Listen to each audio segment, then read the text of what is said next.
ہندوستان میں جو حضرت آپ کے تھے پیر عبدالقدوس صاحب تھے اور حضرت باقی باللہ صاحب تھے، پیر عبدالقدوس رحمۃ اللہ علیہ، شاہ عبدالعزیز کے زمانے میں، جیسے کہ ایک بندہ اللہ آپ کا والا کرے ہندو اڑتا تھا۔ مولانا یہ جو ابھی بھی یہ خبیث لوگ، یہ تو جادوگر ہے، سمجھے، ایسے ایسے کرشمے ہیں کہ اڑتے ہیں یہودی باقاعدہ، چونکہ انہی کی اولاد ہے نا، وہاں سے انہوں نے سیکھا، قبطیوں سے بھی سیکھا، فرعونیوں سے بھی سیکھا، جادو مسلسل ان میں آ رہا ہے۔ چھوڑو، یہ ہمارے بلوچوں میں اتنا زیادہ ہے نا کہ توبہ توبہ۔ بلوچوں میں جو اللہ 1 نمبر اس وقت جادو یہودیوں میں ہے، دوسرے نمبر پر یہ بلوچوں میں جو ذکری قبیلہ ہے، ذکری قبیلہ، بیٹھے بیٹھے آپ کے عالم کی زبان بند ہو جائے گی۔ تیسرا بنگالی اور برمیوں میں ہے، چاہے ان کا مولوی ہو تب بھی جادو کرے گا، ایسے کرشمے بنگالی برمی، ان کے علماء پر بھی بہت کم ہی اعتماد کیا جاتا ہے۔ سمجھ شریف میں ہے کہ نہیں؟ یہ ہے، اللہ ہم سب کی حفاظت کرے۔ یہ تو مدارس میں ہوتا ہے، بریلویوں کے مدارس میں بھی، دیوبندیوں کے مدارس میں بھی اسی طرح۔ علامہ انور شاہ کشمیری پر جادو ہوتے رہے، حضرت اقدس مفتی محمود حسن گنگوئی پر، اور حضرت اقدس عارف باللہ شیخ الحدیث، جس کو ہمارے حضرت فرماتے تھے کہ واقعتاً شیخ الحدیث کا لفظ اسی کے لیے مناسب ہے، مولانا زکریا رحمۃ اللہ علیہ، یہ سب پر جادو ہو گیا۔ مفتی محمود حسن گنگوئی کی زبان بند ہو گئی، شاہ صاحب رحمۃ اللہ علیہ پر کتنا ہوا۔ یہ ہوتا ہے، میں عرض کر رہا ہوں کہ یہ پیر عبدالقدوس کے زمانے میں وہ ہندو اڑتا تھا، کہتا ہے کوئی مقابلہ، اگر تمہارا اسلام حق پر ہے تو آ جاؤ، تو لوگ دھڑا دھڑ کافر ہوتے تھے، کافر بنتے تھے۔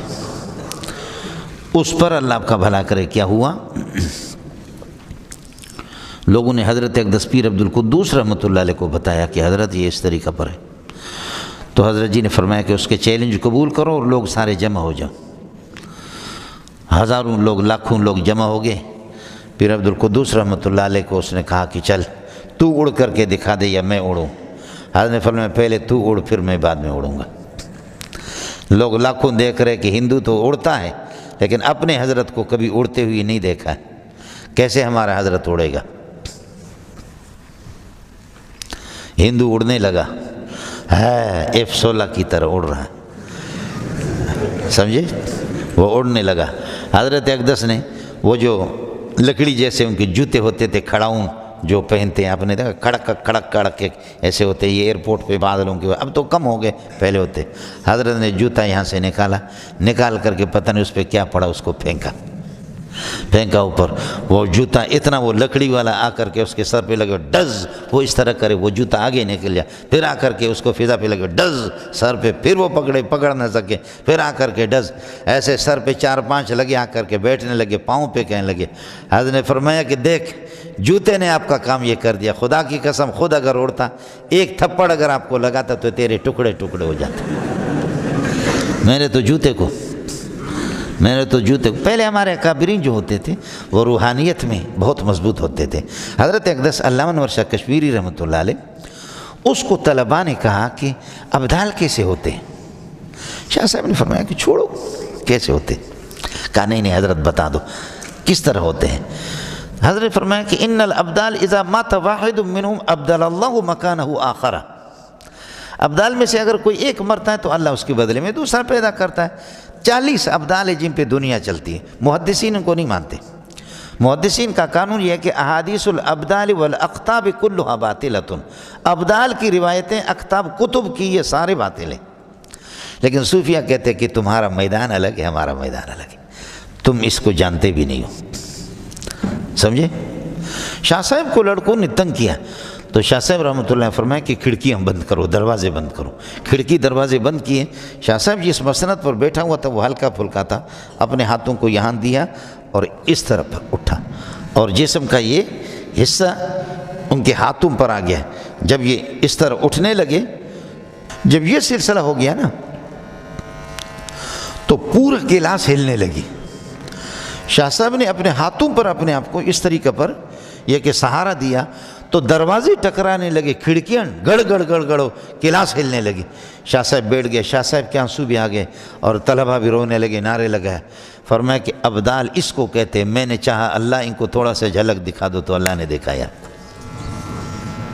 سمجھتا یہ ہوتا مجاہدہ، مجاہد و ریاضت سے. اس لیے حضرت اقدس اس میں اسلام ہو ایمان ہو تو سبحان اللہ، ورنہ کافر بھی ہم نے عرض کیا کہ وہ بھی نفس کشی کر کے اس کو یہ قوت ارادی حاصل ہو جاتی. یہ نفس کشی کر کے ان کو بھی، یہ آپ کے ملنگوں کے پاس یہ چیز بہت ہوتی ہے. بعض فقیر ہوتے ہیں، ملنگ ہوتے ہیں نا، وہ اللہ آپ کا بھلا کرے، ان کے پاس خدا جانے کہ کیا سے کیا چیز نہیں ہوتی. یہ ہوتا آپ سمجھے نہیں سمجھے. میں نے خود کئی لوگ دیکھے، کئی لوگ اس قسم کے دیکھے. بہرحال یہ ہدایت کی چوتھی قسم ہے کشف الاسرار والرموز بالمجاہدت وبالریاضت. مجاہدہ اور ریاضت سے اس میں ایمان والے ہوں تو وہ اشراقیین مومنین ہیں، اور اگر ورنہ یہ ہے کہ کافرین، ان کو یہ مسئلہ حاصل ہو جاتا.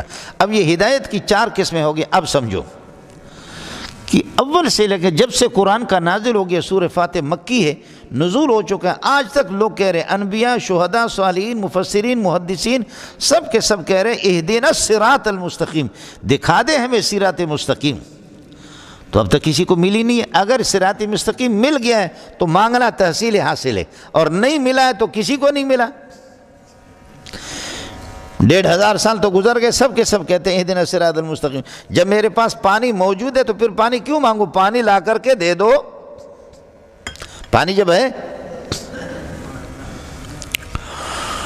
آپ کو مسئلہ سمجھ میں آ گیا؟ تو اس کا جواب وہی ہے کہ جو آپ پڑھتے ہیں کہ ہدایت کی 2 صورتیں ہیں. ایک صورت یہ کہ راستہ کسی کو دکھانا کہ بھائی یہ راستہ سیدھا مسجد کو جائے گا، یہ ارات الطریق ہے، آپ اس راستے پہ جائیں گے مسجد پہ پہنچ جائیں گے. لیکن راستہ لمبا ہے، ہو سکتا ہے کہ درمیان سے دائیں بائیں وہ مسجد پہ نہ جائے، کوئی اور چھوٹے راستے پہ چلے جائیں. یہ ارات الطریق ہے. ہدایت کا ایک معنی یہ ہے. دوسرا یہ ہے کہ آپ نے اس کا ہاتھ پکڑ کر کے لا کر کے مسجد میں اس کو کھڑا کر دیا. تو ارات الطریق تو سب کو حاصل ہے. اہدنا الصراط المستقیم سے ایصال الی المطلوب ہی سب مانگ رہے ہیں کہ ہدایت پہ لا کر کھڑا کر دے ہمیں. سمجھتا ہے؟ ایک. دوسری صورت یہ کہ ہدایت سب کو مل گئی ہے اللہ والوں کو، لیکن اہدنا الصراط المستقیم کا معنی ثبتنا علی الصراط المستقیم، ہمیں استقامت دے دے اور ثابت رکھ دے ہمیں. یہ تحصیل الحاصل نہیں ہے بلکہ بقاء علی الحاصل ہے.